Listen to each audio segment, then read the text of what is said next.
The month of October since the year 2003 has been recognized as Cybersecurity Awareness Month to promote cybersecurity awareness and to encourage actions by the public to reduce online risk.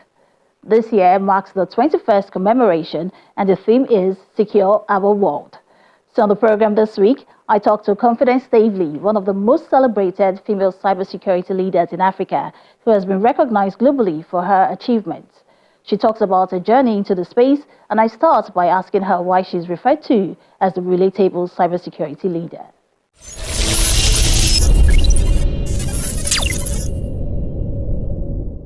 That's an interesting question, and I get asked that often around the place. And I would say that early on in my career, I found out that there was a major challenge with communication in my industry. A lot of times we need to interface with other stakeholders. Some of them are tech savvy, some are not tech savvy. Some of them are just concerned about the business, and some of them are just end users of technology. So what I found was that I was able to communicate cybersecurity best practices, cybersecurity findings, whatever cybersecurity inclined information I wanted to pass on. I was able to do that successfully because I was able to put myself in the shoes of the people listening and then be able to use analogies or very simple language free of jargon to communicate what I was going to say to them. So I then coined, the relatable cybersecurity leader as something that I wanted to be known for, because that was what really described a core competence or a core thing that set me apart in my industry. Let's talk about your journey into tech. Confidence, how did it all begin, especially your move into cybersecurity? Oh, yes. So I initially wanted to be a medical doctor, interestingly, but I found out very quickly that that was a dream of my parents and not my dream. And it happened just around the time when I took a break before going into university, and I stumbled on computers. I started learning how to code. I felt alive. So I made a pitch to my parents that I wanted to, be in tech. And at the time, there was no reference of someone who had succeeded around us who did this tech thing, right? So, but there were a lot of people who did medicine who were very successful around us that were sort of like examples. But I had to make my parents believe and see that this was the present and the future, and that I really was passionate about this. And I mean, going by what my parents believe, and my mom especially, she says you cannot outperform a passionate person. So my parents had to give me the benefit of the doubt and then let me do this thing. So I went ahead, got a scholarship to study IT and business information systems, came out with a first class, and went back for a master's, did IT management for my master's. And it was during my master's that I actually took an elective called cryptography. Now, if you know anything about tech or cybersecurity, generally speaking, the best way, it's advised that you have to transmit data in an encrypted format, which means it's coded, and only the right people can have access to that data. The technology behind that encryption and that coding, if I was going to use very common language, right, is called cryptography. So that was my first entrance. That was my first touch with cybersecurity and getting to learn about cybersecurity. So I got mentored by my lecturer at the time after I finished my master's, got my first couple of opportunities virtually, and then continued upskilling and growing myself. And that's literally how it's been going for up to now. I'm sure getting into the cybersecurity space wasn't without its challenges. What were some of the biggest obstacles you faced early on? I would say one of the biggest challenges to new entrants would be the information overload. There's a lot to learn. It's quite a huge industry. People don't realize it, right? So most times people don't have a roadmap. People don't have mentorship or access to mentors. So they're confused on what to do, when to do it, how to pace themselves. So that overload of information is usually quite a deterrent, because a lot of times people burn out easily, and then they say, you know what, maybe this cyber thing is not for me, or it's too complicated. But it was a matter of having a roadmap that was a challenge. There's also the issue of the cost of certifications. Thankfully, that is changing a bit. A lot of entry-level certifications now that are becoming more affordable. But cost of certifications, again, because employers prefer certified people over people that are not certified. There's also the issue of cybersecurity employers wanting experienced people to take up opportunities. And then so it's an egg and chick situation.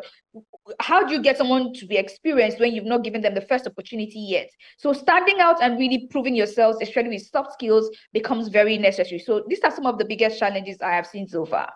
So Confidence, for those looking to kickstart their careers in cybersecurity or perhaps transition into the space, What important information would you want them to know from the get-go?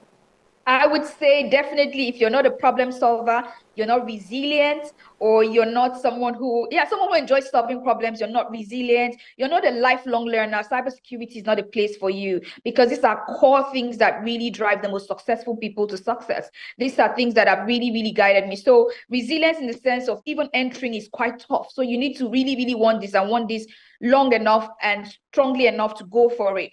Another key thing I would definitely say is really focus on learning the basics very well. Ace the basics. A lot of people don't even know the different areas of cybersecurity, but because pardon my language, the sexy one is the ethical hacker. So everybody wants to be an ethical hacker, and that's the one that is very, very known, right?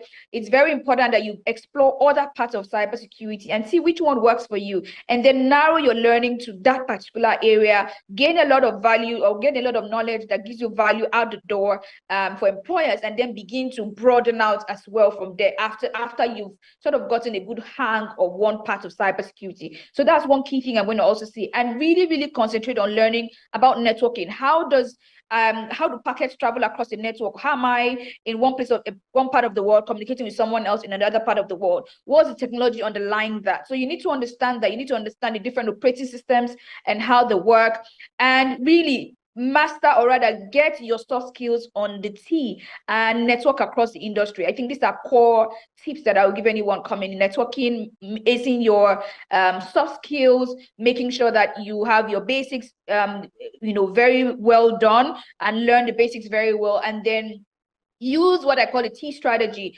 Narrow down into one part of cybersecurity and then broaden out later. So you're very valuable, but then you're able to provide enough for an employer to take a bet on you and hire you. Most of what you do is quite gender specific. So tell me, why the focus on women and girls? I wish you could see my T-shirt, but it has a stat that really is my imperative, right? Women make up 50% of the population in Africa, but we only make up 9% of the cybersecurity workforce on the continent. And then putting that in a global perspective, the women being left behind, or women being a minority in cybersecurity, is not exactly only an African thing. It's a global problem, right? Because women are a minority globally. But globally speaking, women make up 20% of the population of the workforce. So you see that Africa is way behind in the global context, and also given the fact that we also have a skills gap.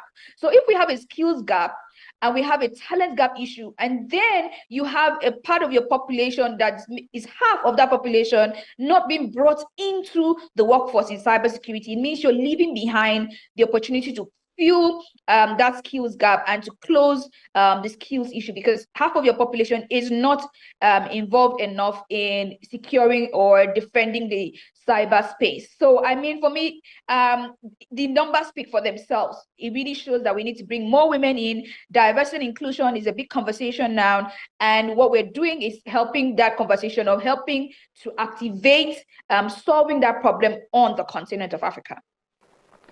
You've received a number of awards and recognition for the work that you do, Confidence. How do you feel about them, especially when you look back at the impact you set out to make in the cybersecurity space in Africa? Do you think you're doing enough to help women embrace opportunities in the field? Thank you so much. So I think I'm doing okay. I could do better. And that's where awards like this really come into play. I mean, a lot of times people look at awards and maybe they think about it as a form of self glorification, but for me, those awards really open the door for the kind of partnerships, the kind of visibility that those partnerships can bring. It opens the door for a lot of conversations and opportunities to showcase the work and get more people to rally around that mission. So for me, I'm very excited about this award, because one, it says do more, and I can definitely do more. It also is able to sort of attract the kind of people that I need to work with globally and on the continent to rally around that mission of gender inclusion and ensuring that cybersecurity skills can then deliver socioeconomic impact and value for our communities and women especially. So that is what I see the award as. I see the award as, yes, a pat on the back, you're doing great, but wake up, you can do more, do better. Now, Confidence, you wear many hats. cybersecurity expert, global speaker, media personality, and of course, you're a mom and a wife. How do you manage to balance all these roles? How do you juggle the many caps you wear? I would say that I have learned to honor seasons. I don't believe in work-life balance. I believe in work-life integration. I believe in getting my stakeholders around me to support me at different times. I also believe that certain seasons of my life would demand more from one side of my life, maybe than other times in my life. So I honor those seasons, and I ask for help a lot. I really do ask for help. I'm not trying to be a superwoman, so I'm not trying to do everything at the same time, because I also believe that women can have it all, but maybe not at once. And that is my personal notion. And so I pace myself as well. I get a lot of help. I delegate. I believe in building a very competent team around me. So that has really been very, very, very helpful. Where possible, I automate everything possible. So I would say I get a lot of help, and I do honor my seasons. I know my breath, and I know myself very well. I know how best to do what in a way that delivers results. So I think that also that self-awareness has been really, really, really a huge key. I would also say that I'm very blessed with a very supportive family. My husband is very supportive, and that's been a very major career hack.